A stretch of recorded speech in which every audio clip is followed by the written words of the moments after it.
¿Y si te dijera que el mayor enemigo que enfrentarás en tu vida eres tú mismo? Dentro de cada uno de nosotros vive una sombra. Habita algo que no siempre queremos ver, un lado oscuro, un lado oculto, temido, un yo negado, una fuerza que si no reconocemos puede llevarnos a la autodestrucción o a la grandeza. Esta es la historia de nuestra batalla más antigua, la lucha contra nuestra propia oscuridad. Carl Jung la llamó la sombra. Friedrich Nietzsche habló del caos interno. Ambos entendieron una verdad incómoda. Lo que no nos enfrentamos dentro de nosotros tarde o temprano se apodera de nosotros.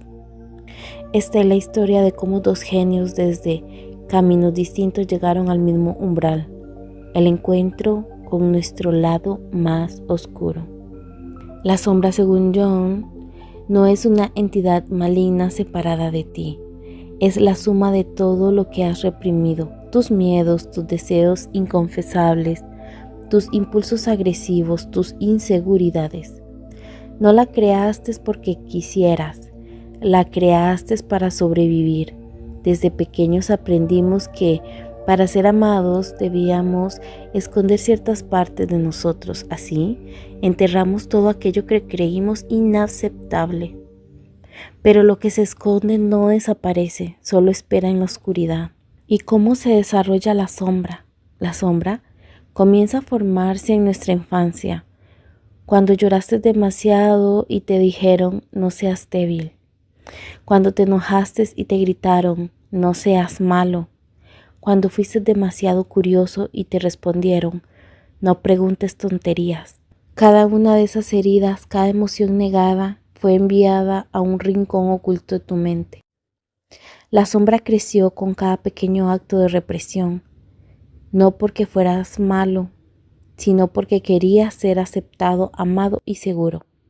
Tu sombra es tu alter ego, un otro yo, que representa todo lo que no te permitiste ser. Si en tu vida muestras bondad extrema, tal vez tu sombra sea la rabia contenida. Si aparentas fortaleza inquebrantable, tal vez tu sombra esté llena de miedo. Jung decía, cuanto más te identifiques con una imagen idealizada de ti mismo, más poderosa se vuelve la sombra. No somos solo la máscara que mostramos al mundo, también somos aquello que nos da miedo mirar. ¿Cómo saber cuando tu sombra está actuando? Cuando reaccionas de forma desproporcionada ante algo pequeño. Cuando criticas ferozmente en otros lo que tú mismo temes ser.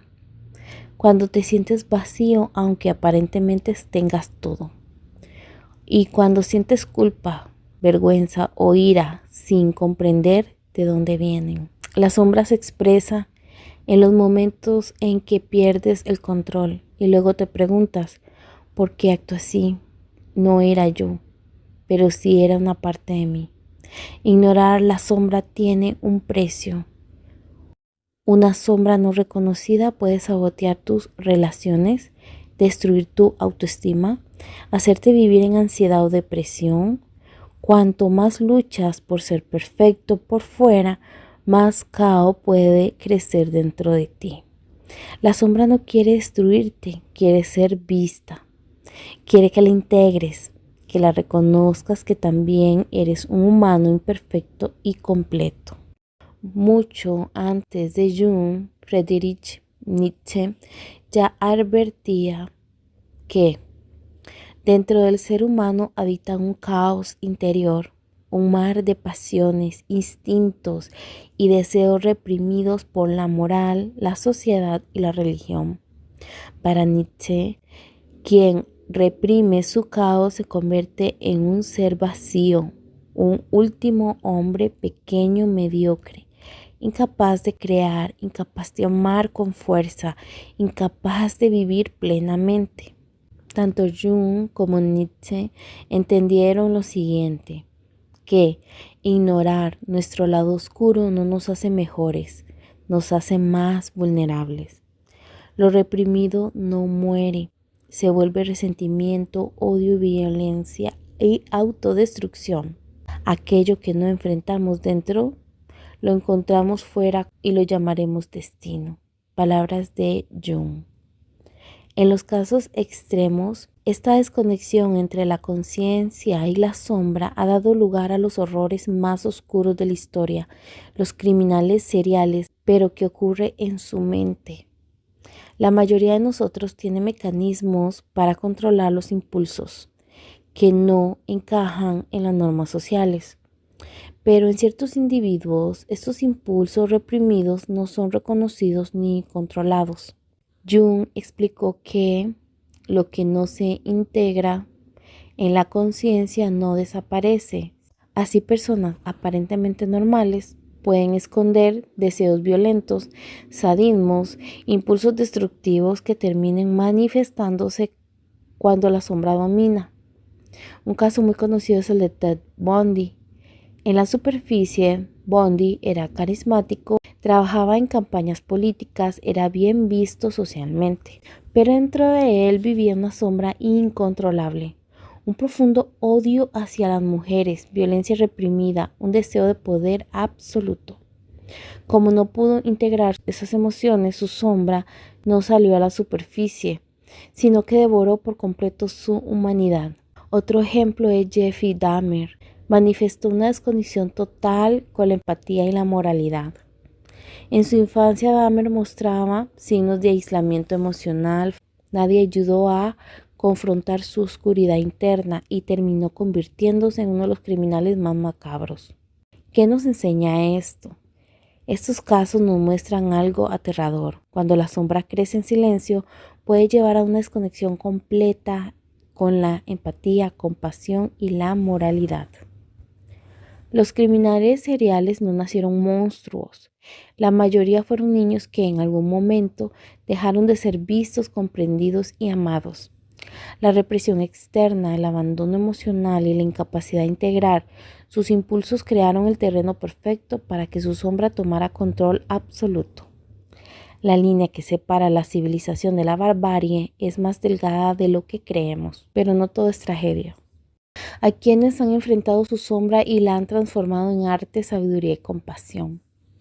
Abraham Lincoln luchó contra una profunda melancolía que lo acompañó toda su vida y aún así lideró a su país en momentos más oscuros. Nelson Mandela, encarcelado durante años, eligió integrar su rabia para construir la reconciliación de su nación. La sombra puede ser una enemiga o puede ser la maestra que te guíe hacia la grandeza. Tanto Jung como Nietzsche nos dejaron un legado invaluable. Nos recordaron que dentro de cada uno de nosotros habita un territorio desconocido, un mundo de sombras, de pasiones ocultas, de miedos silenciados, de fuerzas no aceptadas. Pero no es un mundo que debamos temer. Jung nos enseñó que la sombra no es nuestro enemigo, sino una parte de nuestra totalidad. Solo al reconocerla, entenderla, integrarla, podemos convertirnos en seres verdaderamente completos, no en máscaras perfectas, sino en almas auténticas, libres de división interior. Nietzsche, por su parte, nos desafió a mirar nuestro propio caos sin temor, a no traicionar nuestras pasiones, a no vivir como sombras de lo que podríamos ser. Nos dijo que dentro de nuestro caos interior, dentro de esa oscuridad que evitamos, se esconde la semilla de la estrella danzante, nuestro máximo potencial. En el antiguo Egipto, el mar era edificado como la figura de Set, el hermano oscuro de Osiris. Set personificaba el árido desierto, la causa de todas las sequías y plagas que azotaban a la floreciente cultura del fértil valle del Nilo. En la mitología persa, por su parte, la vida era simbolizada como una batalla entre Aruma y Mazda, que representaba la fuerza de la vida portadora de luz y verdad. Ahriman, que representaba la fuerza de la maldad colectiva, el señor de la oscuridad, de la mentira, de la enfermedad y la muerte. La cultura hindú prevalente en todo el subcontinente indio considera que el mal transpersonal forma parte de la continua transformación de la única substancia divina, la energía vital. Según el erudito Zimmer, el mal forma parte integral del ciclo kármico de causa y efecto. Los hindúes creen que su felicidad o desdicha depende de sus acciones o de las intenciones que las mueven. Según un relato hindú, el bien y el mal se alternan de incesante ciclo. Por consiguiente, el sabio no se identifica con el bien ni con el mal. El sabio no está ligado absolutamente a nada.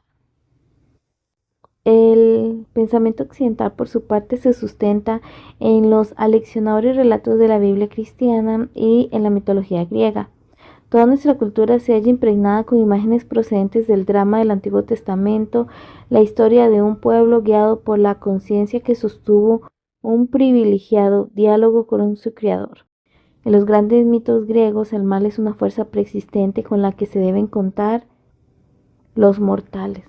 Repasemos ahora la historia de Pandora, cuya curiosidad fue, según la mitología griega, la causa de todas las desgracias que aquejan al ser humano. El gran Zeus, poderoso señor de los cielos y gobernador de los dioses, encolerizado con Prometeo por haber robado el juego de los dioses, dijo así: tu arte es más sabio que el de todos nosotros. Te regocijas de habernos engañado y de haber robado el juego. Esto te perjudicará a ti y a todos los seres humanos, porque mi venganza hará caer sobre ellos todos los males rodeados con amor a su propio dolor. Siguiendo las órdenes de Zeus, Hefesto, el herrero de los dioses, construyó con arcilla una inocente doncella a la imagen de la hermosa Afrodita, diosa del amor. Esta figura femenina, predecesora de todos los mortales, fue bautizada con el nombre de Pandora, la rica en dones. Cuando Atenea la adornó con cualidades casi divinas, Pandora era encantadora. La indignación de los olímpicos con el engaño de Prometeo era tal que todos los dioses y diosas participaron en la venganza. El mismo Zeus resolvió proporcionar a Pandora una curiosidad insaciable y luego le regaló una caja cerrada de arcilla con la advertencia de que jamás debía abrirla. Prometeo, sabedor de los ponzoñosos regalos de los dioses, había advertido a su hermano Epimeteo que no aceptara ningún regalo de ellos. Pero cuando Hermes, el mensajero de los dioses, le obsequió a Pandora, Epimeteo no pudo resistir los encantos de la hermosa mujer y aceptó. De este modo, Pandora llegó a vivir entre los mortales. No pasó mucho tiempo antes de que Pandora sucumbiera a su curiosidad y abriera la caja y liberara de ese modo a todos los infortunios, desconocidos hasta entonces, que desde ese momento afligen a la humanidad. Entonces cerró nuevamente la caja a tiempo, todavía de mantener dentro a la esperanza. Pero ya era tarde, porque todas las numerosas calamidades de la caja se habían diseminado por toda la tierra. Ese fue el origen de la vejez y de la muerte, que completó la separación entre los seres humanos y los dioses inmortales. A veces no vemos los males del mundo, pero en otras, en cambio, los descubrimos con aterradora lucidez. Karl Kering ha explicado la actitud de Epimeteo en el mito de Pandora diciendo que la naturaleza humana acepta los regalos y solo después percibe el mal. Nosotros percibimos el mal como un conflicto entre lo que esperamos de la vida y lo que ésta realmente es. Nuestra entusiasmada visión del mundo nos ciega a la visión de lo negativo, pero esta ignorancia tiene importantes consecuencias. De este modo permaneceremos inconscientes de la realidad del mal, y esta ingenuidad puede explicar gran parte de las abominaciones realizadas por los seres humanos en nombre de una causa noble. La sombra colectiva puede convertirse en un fenómeno de masas y hacer que naciones enteras se vean poseídas por una fuerza arquetípica del mal. Este fenómeno colectivo es el que sustenta la identificación con una ideología o un líder que da cauce de expresión a los miedos y sentimientos de inferioridad de toda una colectividad. A menudo esta situación asume formas colectivas fanáticas y da lugar a fenómenos tales como la persecución religiosa, la intolerancia racial, el sistema de castas, el fenómeno del chivo expiatorio, la caza de brujas y el odio genocida. De este modo, cuando la sombra reprimida por toda una sociedad se proyecta sobre una minoría, se activa considerablemente el potencial para el mal de esa colectividad. La persecución de ciertas minorías en la Segunda Guerra Mundial, el anticomunismo y el sistema constitucional sudafricano del apartheid constituyen espantosos ejemplos de este fenómeno. Nuestro siglo ha sido testigo de psicosis masivas que han engendrado actos de barbarie de una crueldad hasta entonces inimaginable. La expresión del mal colectivo suele desafiar nuestra comprensión. Es como si de repente estas fuerzas brotaran de la mente inconsciente de un gran número de personas. Cuando tiene lugar una epidemia mental, tales proporciones nos hallamos indefensos para combatir las calamidades que provoca. Los pocos que no quedan atrapados en tal fenómeno masivo de participación mística corren el peligro de convertirse en víctimas de él.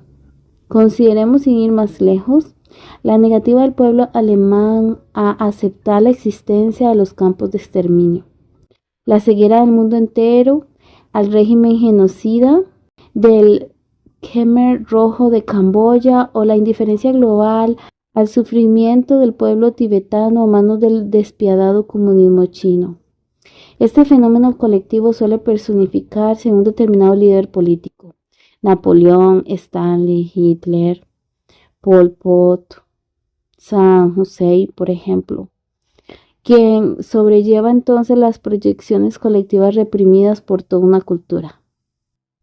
La sombra colectiva no solo se halla viva en tales líderes, sino que ellos mismos son representaciones de la sombra colectiva del adversario y del mal. En los últimos años hemos presenciado valerosos intentos de poner fin a ese tipo de problemas. Martin Luther King y el movimiento por los derechos civiles constituyó la avancilla de la causa de la igualdad racial y sigue inspirando a individuos y a naciones a desafiar las fuerzas represivas del mal, las sanciones de toda una civilización unificada contra el fenómeno del apartheid sudafricano son un resultado directo de este logro. El movimiento por los derechos de las mujeres, de los niños, de los marginados, de los ancianos, desafía abiertamente las fuerzas inconscientes del mal presente en la vida americana. La negación del mal es una conducta aprendida, solo así podemos soportar la realidad. Desde nuestra infancia más temprana, todos hemos experimentado de manera directa o indirecta el mal a través de la conducta inexplicable de los demás. Las imágenes impersonales de la televisión, los nuevos medios de comunicación, el cine, las novelas y los cuentos de hadas. Esta situación obliga a nuestras jóvenes mentes a encontrar alguna explicación para la realidad objetiva del mal y su amenazante peligro. Algunos consiguen superar estas amenazadoras experiencias sin ayuda.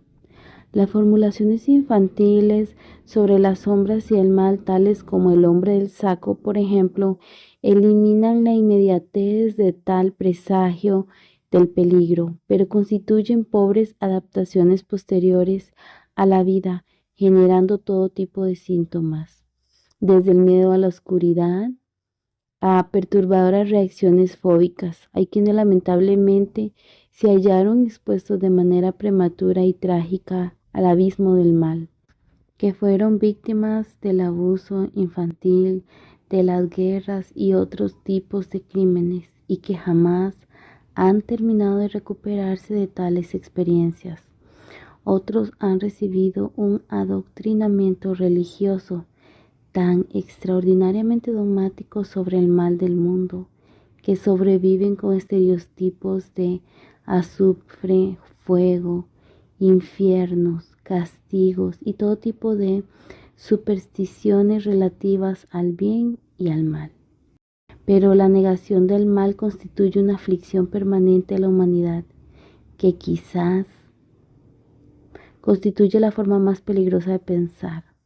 El mal es real, pero no se trata de algo innato sino adquirido. Algo, sin embargo, que nunca es el reverso del bien, sino más bien su destructor.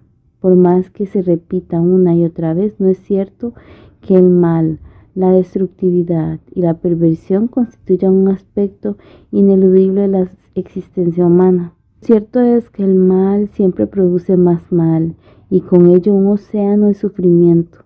Por otra parte, perfectamente evitable, el día en que la humanidad despierte y se dispese la ignorancia, pondremos verdaderamente un punto final a la producción del mal. Todo lo que posee sustancia posee también sombra. El ego se yergue ante la sombra como la luz ante la oscuridad. Por más que queramos negarlo, somos imperfectos y quizás sea precisamente la sombra.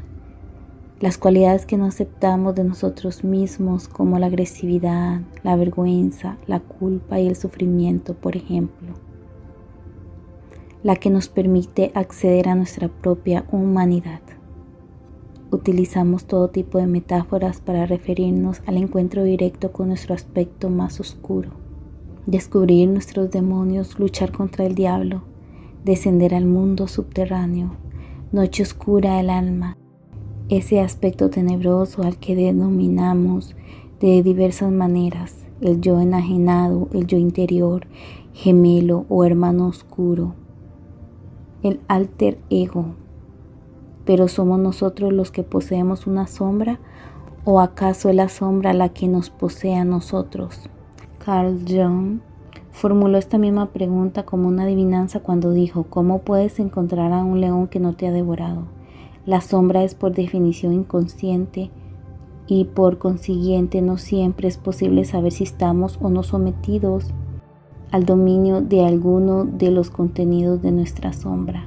Según Jung, todo ser humano conoce intuitivamente el significado de los términos sombra, personalidad interior y alter ego. Para poder descubrir a la sombra en nuestra vida cotidiana, para poder aceptarla y poner así fin al control compulsivo que suele ejercer sobre nosotros, es necesario, ante nada, tener un conocimiento global sobre el fenómeno. En 1945, Jung definió a la sombra como lo que una persona no desea ser. Uno no se ilumina imaginando figuras de luz, afirmó, sino haciendo consciente la oscuridad, un procedimiento no obstante trabajoso y por tanto impopular. Hoy en día, la sombra se refiere a aquella parte del psiquismo inconsciente, contigua a la conciencia, aunque no necesariamente aceptado por ella. De este modo, la personalidad de la sombra, opuesta a nuestras actitudes y decisiones conscientes, representa una instancia psicológica negada que mantenemos aislada e inconsciente, donde termina configurando una especie de personalidad disidente. Desde este punto de vista, la sombra es pues una especie de compensación a la identificación unilateral de nuestra mente consciente con aquello que lo resulta aceptable. Se ocupó también de los problemas de la destructividad personal y de la maldad colectiva. Sus investigaciones terminaron demostrando que el hecho de afrontar la sombra y el mal es, en última instancia, un secreto individual equiparable al de experimentar a Dios. Una experiencia tan poderosa que puede transformar completamente la vida de una persona. Es muy posible que el mayor logro de Jung fuera el de desvelar que el inconsciente constituye la fuente creativa de la que procedemos todos los individuos. De hecho, nuestra mente y nuestra personalidad consciente se desarrolla y madura a partir de la materia prima aportada por el inconsciente en relación interactiva con las experiencias que nos proporciona la vida. Jung definió a la sombra junto al yo, que viene siendo el centro psicológico del ser humano, y al ánima y el animus, que vienen siendo como las imágenes ideales internalizadas del sexo opuesto, la imagen del alma de cada persona. como uno de los principales arquetipos del inconsciente colectivo. Los arquetipos son las estructuras innatas y heredadas, las huellas dactilares psicológicas, podríamos decir, del inconsciente que compartimos con todos los seres humanos y termina prefigurando nuestras características, nuestras cualidades y nuestros rasgos personales. Los arquetipos constituyen pues las fuerzas psíquicas dinámicas del psiquismo.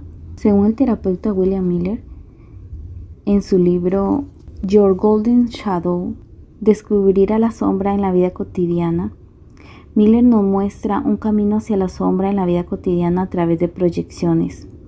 En cierto momento de exasperación, Jung reprendió a discípulos demasiado literales, que citaban sus conceptos fuera de contexto, diciendo que la sombra no es más que la totalidad del inconsciente. En su opinión, esta es una afirmación válida tan solo en el caso de que las personas fueran completamente ignorantes del inconsciente en la vida cotidiana. Pero cuando comenzaron a darse cuenta de ciertos aspectos de nuestra personalidad inconsciente, la sombra asume una forma personal identificable que inicia el proceso de trabajo, un proceso que concluye con la toma de conciencia profunda de nuestra propia identidad. Según el analista Eric Newman, el yo descansa oculto en la sombra, ella es quien custodia la puerta, el guardián del umbral. Así pues, solo podremos llegar a recuperar completamente nuestro yo y alcanzar la totalidad, reconciliándonos con la sombra y emprendiendo el camino que se halla detrás de ella, detrás de su sombría apariencia. El gran saco que todos arrastramos, por Robert Bly, conocido ensayista, traductor y poeta que ha recibido el Premio Nacional de Poesía. Afincado en Minnesota, suele escribir sobre mitología masculina y dirige seminarios para hombres a lo largo y ancho de todo Estados Unidos. Extracto de sus escritos. Comencemos hablando de la sombra personal. A los 2 o 3 años de edad, todo nuestro psiquismo irradia energía y disponemos de lo que bien podríamos denominar como una personalidad de 360. Un niño corriendo, por ejemplo, es una esfera pletórica de energía. Un buen día escuchamos a nuestros padres decir cosas tales como: ¿puedes estarte quieto de una vez? Deja de fastidiar a tu hermano. Y descubrimos atónicos que les molesta ciertos aspectos de nuestra personalidad. Entonces, para seguir siendo merecedores de su amor, comenzamos a arrojar todas aquellas facetas de nuestra personalidad que les desagradan en un saco invisible que todos llevamos con nosotros. Recuerdo que durante mi estancia en el instituto me dediqué a intentar emular a los jugadores de baloncesto y todo lo que no coincidía con esa imagen ideal iba a parar al saco. En la actualidad mis hijos están atravesando este proceso y he visto a mis hijas algo mayores pasar por él. Resulta desalentador percatarse de la extraordinaria cantidad de cosas que van echando en su saco. Pero ni su madre ni yo podemos hacer nada para evitarlo. Mi hija, por ejemplo, sufre tanto agravios de sus compañeros como de sus compañeras, y sus decisiones parecen estar dictaminadas por la moda o por ciertas imágenes colectivas sobre la belleza. Somos una esfera de energía que va menguando con el correr del tiempo, y al llegar a los 20 y tantos no queda más allá que una magra rebanada. Imaginémonos a un hombre de unos 24 años cuya esfera ha enflaquecido hasta el punto de convertirse en una escuálida loncha de energía. El resto está en la bolsa. Ese par de lonchas que ni siquiera juntas llegan a constituir una persona completa. Y estas se unen en una ceremonia denominada matrimonio. No es de extrañar, por tanto, que la luna de miel suponga el descubrimiento de nuestra propia soledad. A pesar de ello, mentimos al respecto, y cuando nos preguntan ¿qué tal te ha ido en la luna de miel?, y no dudamos en responder automáticamente extraordinaria. El extraño caso del Dr. Jenkins y Mr. Hyde. Es una cultura que se guía por modelos ideales como la nuestra. El lado amable de nuestra personalidad tiende a hacerse cada vez más amable y anular otros aspectos. Imaginemos, por ejemplo, a un hombre occidental, un generoso doctor ocupado exclusivamente en el bienestar de los demás. No hay nada más desdeñable en esa actitud por los demás, moral y éticamente admirable. El cuento de Stevenson nos enseña pues a no negar la existencia del contenido del saco, porque éste se va desarrollando su propia personalidad paralela. Y cualquier día puede aparecer ante nuestros ojos como si se trata de otra persona. Si arrojamos al saco la cólera, por ejemplo, es muy probable que el día menos pensado se manifieste ante nosotros asumiendo la figura y los movimientos de un simio. Todo lo que echamos a esa bolsa regresa e involuciona hacia estados previos del desarrollo. Supongamos que un joven cierra el saco a los 20 años de edad. No vuelve a abrirlo hasta los 15 o 20 años más tarde. ¿Qué es lo que ocurriría entonces cuando abre nuevamente el saco? Lamentablemente, la sexualidad, la violencia, la agresividad, la ira o la libertad que había arrojado al saco habrán sufrido un proceso de regresión, y cuando aparezca de nuevo no solo asumirá un aspecto rudimentario, sino que también mostrará una manifestación hostil. Es normal que quien abra el saco a los 45 años de edad se atemorice, como lo haría quien vislumbrara la amenazadora sombra de un gorila recortándose contra el muro de un oscuro callejón. La mayor parte de los hombres de nuestra cultura echan en el saco sus facetas femeninas de personalidad. Nos resulta extraño, pues, cuando a los 35 o 40 años de edad intentan restablecer el contacto con su parte femenina interior, descubren que ésta se ha tornado hostil. A su vez, ese mismo hombre percibirá una gran hostilidad procedente de las mujeres con quien tropieza en su vida cotidiana.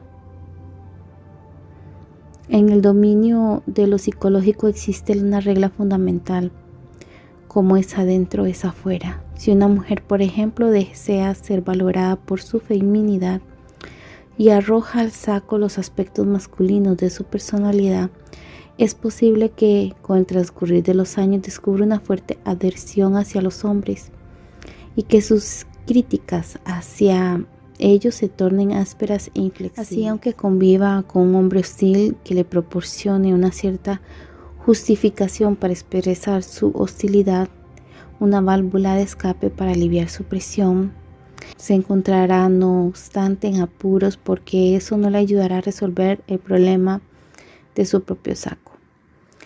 Mientras esa situación perdure, se hallará atrapada en una doble rechazo que origina mucho sufrimiento y se manifiesta tanto en el rechazo hacia sus propios aspectos masculinos como el rechazo hacia los hombres que encuentre en el exterior. Así pues, cuando nos neguemos a aceptar una parte de nuestra personalidad, esa termina tornándose hostil. Casi podríamos afirmar que es como si se alejara y organizara un motín en contra de nosotros.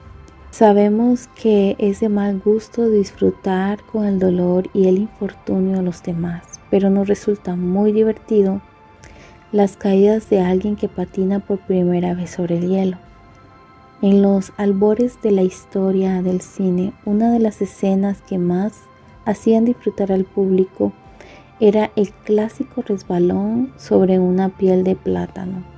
Todas estas situaciones de humor evocan risa como expresión de nuestro sadismo reprimido. Al contrario, todos nosotros soñamos, ensoñamos y fantaseamos, y si prestamos atención a esas actividades, podemos aprender muchas cosas sobre nuestra sombra y sobre sus contenidos. Cuando la sombra aparece en nuestros sueños, asume el aspecto de una figura del mismo sexo. En el sueño reaccionamos ante ella con miedo, desagrado o disgusto, igual que lo haríamos ante alguien a quien consideremos inferior. En los sueños huimos de la sombra, la evitamos y frecuentemente experimentamos que nos persigue. La sombra también puede aparecer como una figura difusa a la que tememos. Nuestra tendencia habitual ante la sombra consiste en evitar del mismo modo que solemos hacerlo en la vida consciente. Pero esta figura es nuestra propia sombra, un aspecto significativo de ella. Por consiguiente, la actitud más adecuada será la de afrontar y descubrir qué es y qué pretende. Debemos observar sus acciones, sus actitudes y sus palabras, en el caso que pronuncie alguna.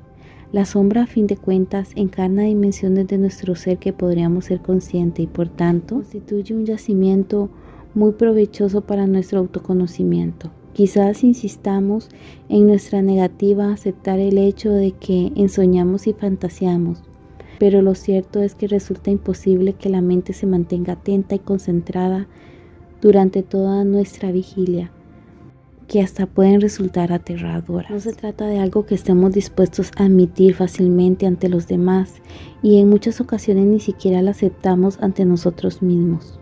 Pero negar su existencia es perder otra oportunidad de conocernos a nosotros mismos. En nuestras fantasías y en nuestros ensueños cotidianos podemos descubrir pensamientos, proyectos, deseos y sueños que somos incapaces de aceptar a un nivel consciente.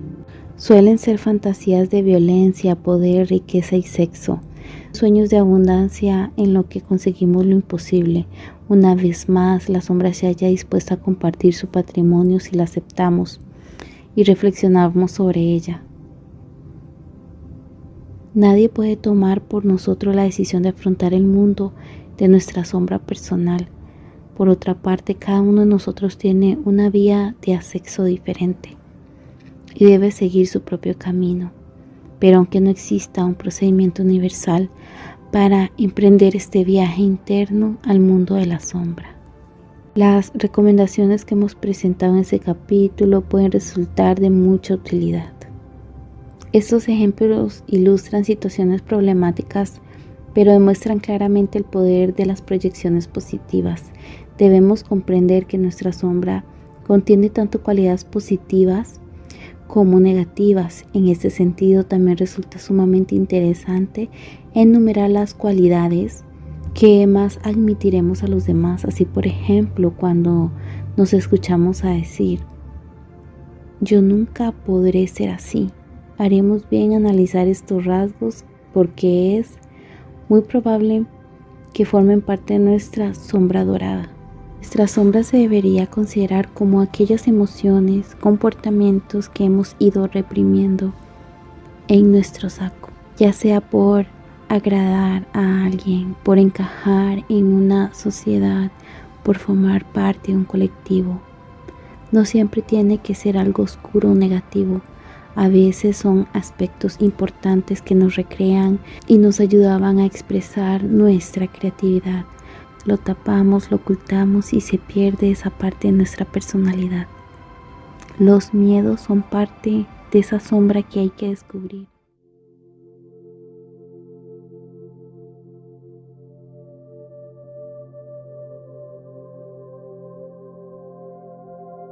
Cada herida reconocida, cada miedo aceptado, cada deseo comprendido es un paso hacia una vida más plena, consciente y vibrante. Hoy más que nunca este mensaje es urgente. La verdadera libertad no está en negar lo que somos. La verdadera libertad está en abrazar cada parte de nuestro ser y desde ahí crear una vida que sea digna de quien realmente somos. Porque en ello se esconde tu mayor luz.